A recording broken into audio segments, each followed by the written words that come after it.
Shalom Bapak Ibu yang terkasih di dalam Kristus. Perkenalkan, nama saya Vincent Chua.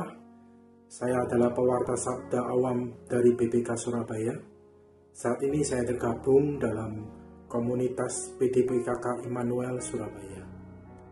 Saya akan membawakan satu tema renungan yang berjudul Hamba atau Sahabat. Renungan ini diambil dari Injil Yohanes bab 15 ayat 12 sampai 17. Saya akan bacakan.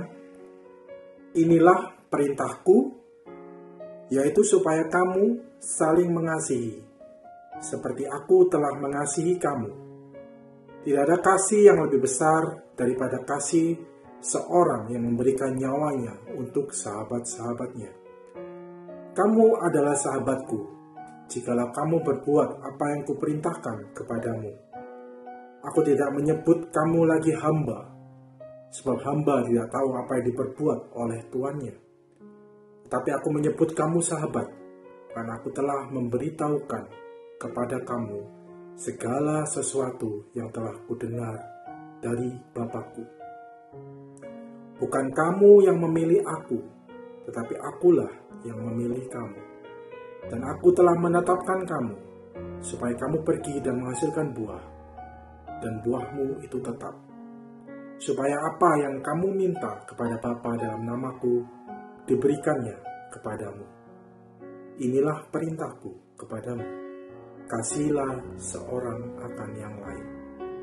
Demikianlah Injil Tuhan. Terpujilah Kristus. Mari kita renungkan sejenak Injil yang baru saja kita dengar ini. Dikatakan dalam ayat 13-14, tidak ada kasih yang lebih besar daripada kasih seorang yang memberikan nyawanya untuk sahabat-sahabatnya.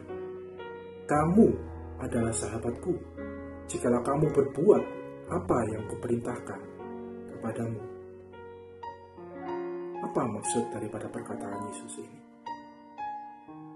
Kita mungkin sering mendengar, Bapak Ibu sekalian, bahwa Tuhan Yesus itu menyelamatkan semua orang yang mengorbankan nyawanya untuk keselamatan dunia.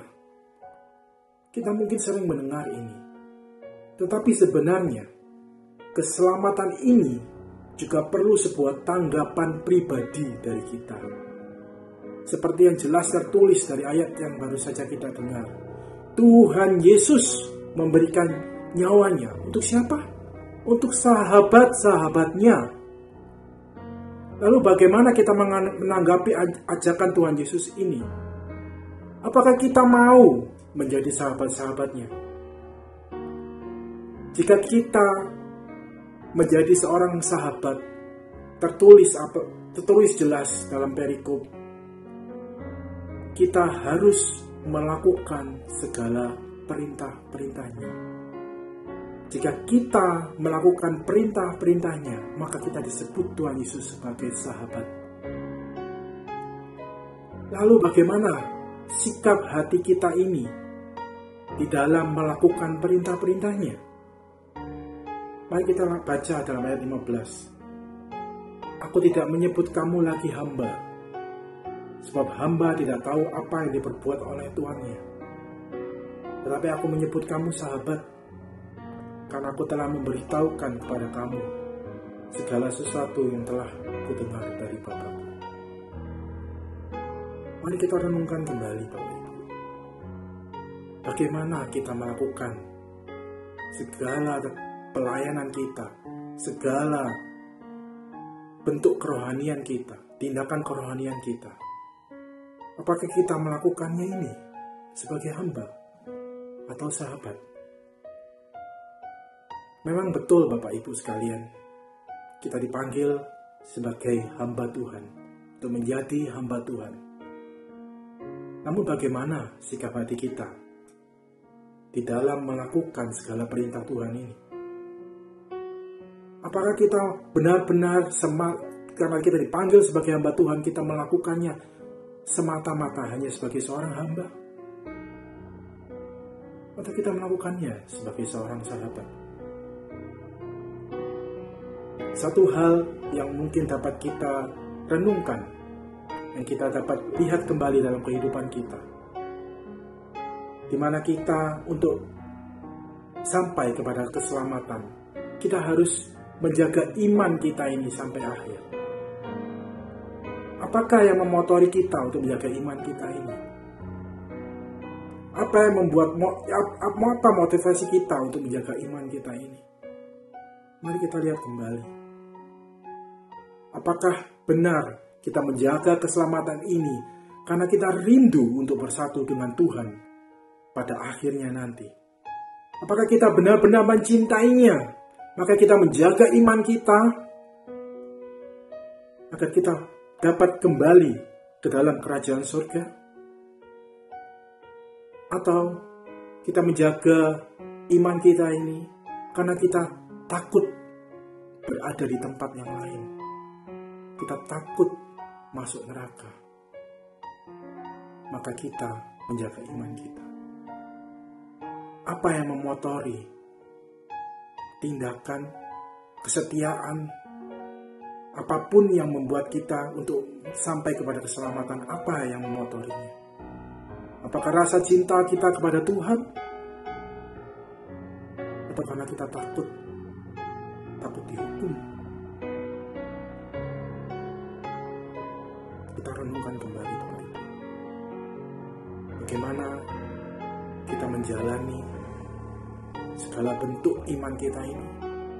Doa kita, pelayanan kita, devosi kita kepada Tuhan. Kita renungkan kembali. Sebagai seorang hamba, mereka akan melakukan segala sesuatu karena mau tidak mau mereka harus melakukannya, karena itu tugasnya. Mereka mau tidak mau harus melakukan karena mereka harus patuh kepada tuannya. Suka tidak suka pun mereka tetap harus menjalankannya. Itulah seorang hamba. Namun bedanya dengan seorang sahabat, seorang sahabat akan melakukan segala sesuatu dengan sukacita. Karena bagi dia, tidak ada seorang Tuhan yang lebih baik daripada Tuhan Yesus. Maka ia melakukannya dengan penuh rasa cinta. Karena baginya tidak ada Tuhan yang sebaik Tuhan Yesus. Itulah bedanya jika kita melakukannya sebagai seorang sahabat. Kita melakukannya penuh dengan rasa cinta. Bukan karena kita mau tidak mau harus menjadi seorang hamba. Kita mau tidak mau harus menuruti Tuhan. Bukan seperti itu. Tapi kita lakukan karena kita mencintai Tuhan. Inilah pesan kita hari ini. Tuhan Yesus hanya berkorban bagi sahabat-sahabatnya. Sahabat-sahabatnya melakukan perintahnya. Mari kita lakukan perintah-perintahnya ini dengan sukacita dan penuh rasa cinta. Dan yakinlah seperti yang tertulis daripada salah satu ayat dari Injil yang kita baca. Dalam ayat 16 dikatakan, bukan kamu yang memilih aku, tetapi akulah yang memilih kamu. Dan aku telah menetapkan kamu, supaya kamu pergi dan menghasilkan buah, dan buahmu itu tetap. Supaya apa yang kamu minta kepada Bapa dalam namaku, diberikannya kepadamu. Yakinlah Bapak Ibu sekalian, jika kita menganggapnya sebagai seorang sahabat, maka ia akan memampukan kita untuk selalu bersuka cita dalam setiap pelayanan kita. Yang penting satu, kita lakukan. Bukan karena kita seorang hamba, semata-mata kita lakukan karena mau tidak mau kita harus melakukannya. Suka tidak suka kita harus melakukannya. Tidak. Mari kita lakukan karena dia sahabat kita yang rela berkorban untuk kita. Demikianlah renungan yang dapat saya bagikan. Semoga renungan ini dapat memberkati Bapak Ibu sekalian. Terima kasih. Tuhan memberkati.